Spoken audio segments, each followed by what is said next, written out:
Miami Hurricanes, ranked number 2 in the country, are hosting Louisville this Friday night, 7 o'clock at the Hard Rock. If you're not going to be there, make sure you catch it on TV. I'm pretty sure it's on ESPN. Hurricanes are ranked second in the country. They're 5-0. Louisville's 4-1 coming into this game. Louisville is coming off of a bye week.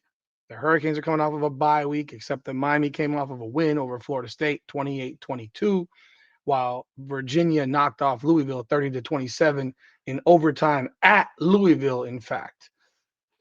Now, I've heard a lot of comments from, or seen a lot of comments from people who are talking about this game, and I've heard people say that this can be a trap game for the Miami Hurricanes. I just don't agree at all because the definition of a trap game is a game in which you're playing typically before a big game arrival or just a big game the week before, and the opponent is lesser than. Louisville's not a lesser than opponent. They're not a bad football team. They're not at all. And they've historically been a difficult game for the Hurricanes, including last year when Miami went to Louisville and won 52-45 in a shootout. So those trap games typically come in the form of teams that are not very good and you're playing before arrival. In the case of Miami played Florida, then had a bye week, then played Florida State. And now they've had a bye week and another week to get ready for Louisville. So that whole notion that this could be a trap game to me, I find completely ridiculous because it's not. It just isn't. Not by the letter of the rule of what a trap game actually is. So I'm not concerned too much about how the Hurricanes will come out in this game. I'm fairly certain they're going to be prepared. They're going to be focused. They're going to be ready to play. It's a Friday night game on their home field. Another thing right there, the Friday night thing. I, should there be concerns that they're playing on Friday night? They're at home. What is the concern when you're playing at home? What is the difference between playing Friday at 7 or Saturday at 7 when you've been off for the last 2 weeks? I don't know. I don't know what the concern would be. I mean, again, these are things that people will create in their minds just to make it sound some kind of way, and I just don't agree with it. But let's talk about this game, and then I'll give you my preview and prediction of this game. Welcome back, everyone, to another edition of Hurricanes Unfiltered, powered by Come On Now, the podcast. I'm your host, Rudy Rodriguez Show. Hit the like button, subscribe to the channel, ring the bell, leave a comment. Let me know y'all thoughts of the content. I appreciate y'all continued support. We will be at the game, of course. If you see me, ask me for a lanyard. It's the official Hurricanes Unfiltered lanyard. It looks a little blurry. Sorry, can't see it really well here. Has our QR code so you can subscribe to the channel. Follow us on social media. If you want to follow us on Instagram, it's at Hurricanes Unfiltered. And our main page on Instagram is Come On Now Podcast. So please do follow us in both areas. A lot of talk has been about how, and by the way, I'll be in the club section and I'll be walking through the blue parking lot. So hey, if you see me, pop me on the shoulder. I'll have plenty of lanyards with me. Let's talk about this game. So one of the biggest things I've heard about this game is that or people have said about this game is that Louisville has a good defense. Well, they're number 12 in the country in yards allowed, but they're like number 50 in points allowed. They've played a lot of powder puff teams. They've played Eastern Kentucky. They've played James Madison. They've played Bowling Green. Now, James Madison is a lower level, good, what is it, group of five type of team, but they're nothing to be, worried about or scared of and what have you for a power four Division One program. Louisville is coming off of a loss against Virginia on the road, as I mentioned, at home in overtime, which was their first loss of the season. Louisville is pretty simple, though. It's not a complicated situation here. And the biggest thing I see in this game, in comparison to the games that Miami has played so far this year, is that this will be the first opportunity for the Miami Hurricanes to play a quarterback who is rather stationary. He is a pocket passer. Miller Moss is their QB. He's thrown for 1,358 yards this year, 67% completion, 7 touchdowns, 4 picks. He's been sacked 13 times for minus 109 yards. His total rushing this year is 21 carries for minus 78 yards. So in the 8 times that he wasn't sacked, where he ran the ball, it amounted to 9 plus 20, 31 yards of positive running. He does not run the ball. He's not looking to escape the pocket. He's not looking to make plays with his legs. He is a passer. All season long, the Miami Hurricanes have been playing nothing but mobile quarterbacks, guys that can get out of the pocket, guys that you have to worry about running with the ball. You have to put a spy on them to ensure that they don't get free. I mean, the matchup with Thomas Castellanos with Florida State last week was enough, or 2 weeks ago now. It was a situation where if this guy breaks the pocket, he can make big problems for you. He wasn't able to break the pocket. He wasn't able to get outside all that often. He didn't have too many chances to break free. And I think that's a challenge in itself. Before that, it was DJ Lagway. Before that, it was Byron Brown, and then even CJ Carr for Notre Dame is a more of a mobile quarterback. Miller Moss is none of that. He might be the best pure passer that the Canes have faced this season, but with a defense like the Miami Hurricanes have, and a pair of defensive ends that will meet at the quarterback, this is going to be a game where I expect Ruben Bain and Akeem Mesdor to have an absolute field day. I think they're going to have a field day. And then you hear the coach, Jeff Brom, talk about how Florida coaches have said that Miami's defensive front is the best front that they've seen in 3 or 4 years, even including the SEC. People don't make that stuff up. People don't make that stuff up. So, and I think the numbers speak for themselves. As Ruben Bain's numbers are off the charts. He's a projected number one overall pick in the draft right now. He's a Heisman candidate. He is number one in pretty much every defensive lineman stat there is: rushes, pressures, etc. And Akeem Mesler, I believe, is third from what I've read in those same numbers. So you have number one and number three in the country on both sides of each other. I mean, that is like, if you remember the Giants for a period when they had Michael Strahan on one side and Usi Umenyiora on the other, or Michael Strahan and Justin Tuck. I mean, those types of matchups are tough. And so it's like, which side can you chip on? Which side can you help on? Are you helping on both sides? Well, if you're helping on both sides now, going with a tight end on one and a running back on the other, well, guess what? All you've got is three people in patterns. Because if you have 7 guys blocking, tight end, running back, and you've only got 3 wide receivers going on pass patterns. So you've already taken away one of their options. Now, will you see chips with guys trying to go out in the flat and get up in space? Yeah, it's a probability. But let me tell you something. The running backs and the tight ends cannot contain Ruben Bain and Akeem Mesdor. The defensive line is otherworldly. They stop the run. They're going to get to the quarterback. Again, first non-mobile quarterback. It'll probably be like watching a statue out there. I would be shocked if Miami doesn't get at least 5 sacks in this game. Shocked, absolutely shocked. Unless Louisville reverts to going into a quick throw offense where you're just throwing screen here, screen there, flat there, and you're not throwing anything down the field. But that's not the quarterback that Miller Moss is. He's not that guy. This guy throws for 120 completions for 1,358 yards. This year so far. He's averaging 271.6 yards per game. So I really think that in itself is going to be a major part of this game. And even more so than that is if you stop the run. Isaac Brown is out of Homestead. He's the main running back for Louisville. He's had 46 carries for 334 yards, averaging over 7 yards a carry. He has 1 carry that went for 78. So when you take that away, it's a lot less. Keyshawn Brown, 25 carries for 126. This is not a team that runs the ball a lot. They don't run the ball a lot. They've passed the ball more than they've run it. They're more of a passing team. So they're going to try their damnedest to establish some level of a running attack. And with a guy like Isaac Brown, who is 5'9", 190, I mean, he's supposed to be a speed demon or what have you. Bro, I can't say that I'm ultra concerned about this dude. I can't say that I'm ultra concerned about him. The guy has not, outside of Eastern Kentucky and James Madison, if you look at the two Division One opponents that they played, the real ones, he had 14 carries for 20 yards against Pitt. He had 13 carries for 66 yards against Virginia.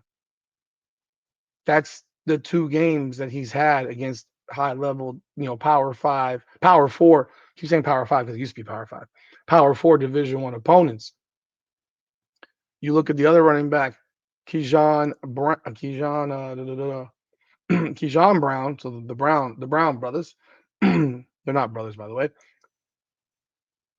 He didn't even play against Pitt. It looks like he had 3 carries for 16 yards against UVA. Again, this guy's numbers are nothing either.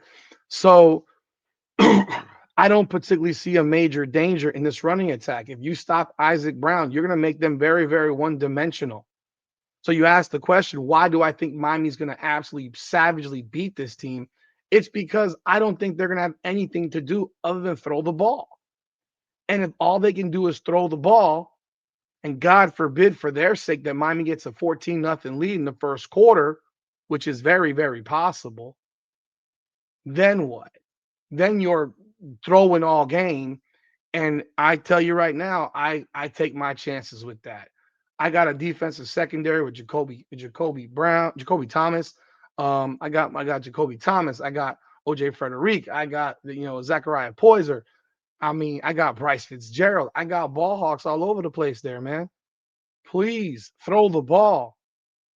Please throw the ball. Like I said before the Florida State game, I expected Thomas Castellanos to airmail some balls, and then Miami would have some interceptions. And they did exactly that. And I see the same thing happening here. I do think Miller Moss is a better quarterback than Thomas Castellanos as a passer.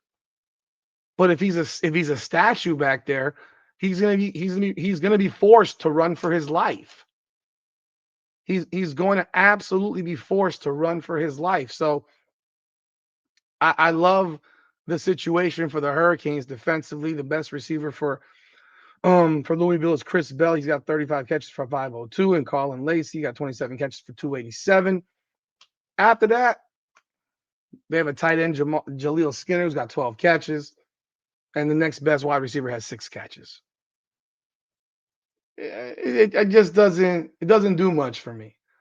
And the defense for Louisville has puffed up their stuff on low-level opponents. At the same time, Miami's played Notre Dame, South Florida, and Florida State.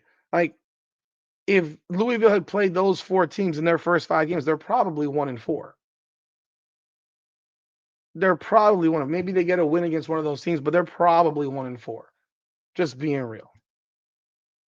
It's not the same level. Like, I think Louisville's a good team, but there's levels to this thing. The level is here. This is the mean. Miami's way the hell up here this year. Louisville's not at the mean. They're probably a little bit higher, but it's like the gap is like this. The gap between these two teams is like this. This is about Miami's focus. This is about Miami's discipline. Of course, I'm expecting more gadget, gimmick bullshit, trying to catch them sleeping, over pursuing, stuff like that. I'm sure they've watched plenty of film on this team to have all their tendencies. They're going to throw in some wrinkles because let's be real. Helmet on helmet, Louisville can't compete with Miami. They can't. They cannot compete. Now, from an offensive perspective, run the damn ball. Establish the run. You didn't establish the run against Florida State, but that's also because they threw 8 men in the box. If Louisville wants to do that, well, let's go for it. Let's throw the ball down the field again. Let's throw the ball down the field again. Let's fucking abuse their asses down the field. Let's find CJ Daniels and Malachi Tony and Joshua Moore and whoever else and big play their ass all game. I'm fine with that. I'd like to establish the run. I'd like to see Jordan Lau get some plays in space. I think that's something to look out for. But I just don't see Louisville being able to stay with Miami in any way. Again, this is a Friday. They talk about these Friday night games. This is a home game. The crowd's going to be crazy. I personally hate night games. I think I've expressed that before. The fact that they announced a night game for next week for Stanford to me is ridiculous. Stanford's not any good.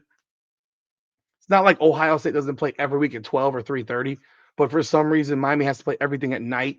Who the hell wants to get home every damn game at 2 o'clock in the morning? But it is what it is. It is what it is. We deal with it. But you're at home on Friday night. It's not like you're on the road. It's not like you're on the road. You're at home, and I just don't see Louisville having much of an opportunity in this game to make any real noise. I think Miami's gonna jump out, punch him in the face, and knock him out quick. I think this game is over by halftime. I'm being real. I think this game is probably over by halftime, if not early third quarter. You already know that if Miami wins the toss, they're going to defer and take the ball in the second half, which means the defense has to come out and immediately stuff this guy, punch Miller Moss in the face. You can't allow the Louisville Cardinals to get a lead early on. You cannot allow them to have confidence. You can't. You can't. Again, is a solid football team, but they're nowhere near on the level of Miami. Miami's a 13.5 point favorite. Most pundits and prognosticators have said that this is probably the lowest spread that Miami's going to have throughout the rest of the season. Don't know if I agree with that completely because I think Pittsburgh will probably be pretty good, and it's a road game at the end of the season. But maybe they're right. Maybe there won't be a game, and we don't know what's going to happen with Pitt over the next few weeks. So who knows? Who knows? That said, I expect a big night from Carson Beck. I think Carson Beck showed what he can do when he's forced to be the guy, and he was that guy versus Florida State. And if he had been given the opportunity in the fourth quarter specifically to really attack Florida State, I think Miami would have put up 40 plus points in that game, and he would have thrown for easily over 300 yards. So I want to see a 4 quarter game. I want to see Miami play a full 4 quarters, regardless of the score. I don't want the bench being cleared out if Miami's up 28-3 going into the fourth quarter. I don't want to see the offense turned off or the defense turned off or both. Keep your foot on their throat. Keep your foot on the gas. Keep doing what's working, whatever that might be, because the running game was not working versus Florida State, but the pass was, and Miami went away from throwing the football. Too concerned about running clock off and shit like that was a disastrous way to do things. Could have ended up really bad, but it didn't. Now, again, you get to Miller Moss, you put him on his ass 5 times, you stop the run. This won't be hard. This won't be hard. It just won't be. I cannot see this game being anything significant. I mean, 2 of the top 4 tacklers for Louisville are DBs. Again, if your DBs are your top tacklers, that means you're not. Yeah, I mean that means you're not tackling at the line of scrimmage, or these guys are playing really close to the line of scrimmage. One of the two. My predictions for this game: if I knew that Mario Cristobal was going to chuck the ball and push the ball and or let Shannon Dawson do that, I'd probably think that Miami's.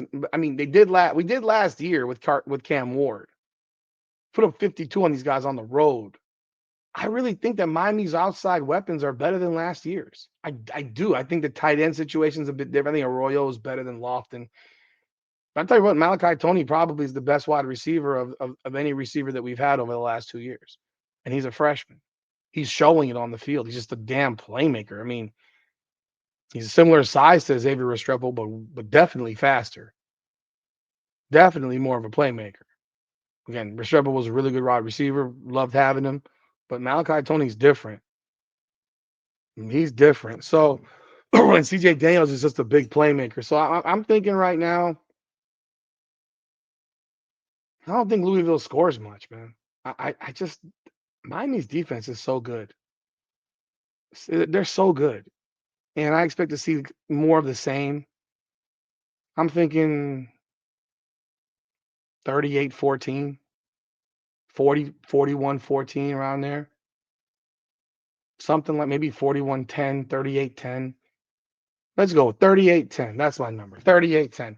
Y'all let me know y'all thoughts in the comments. Hit the like button, subscribe to the channel, and ring the bell. This is Hurricanes Unfiltered, powered by Come On Now, the podcast. Come on now.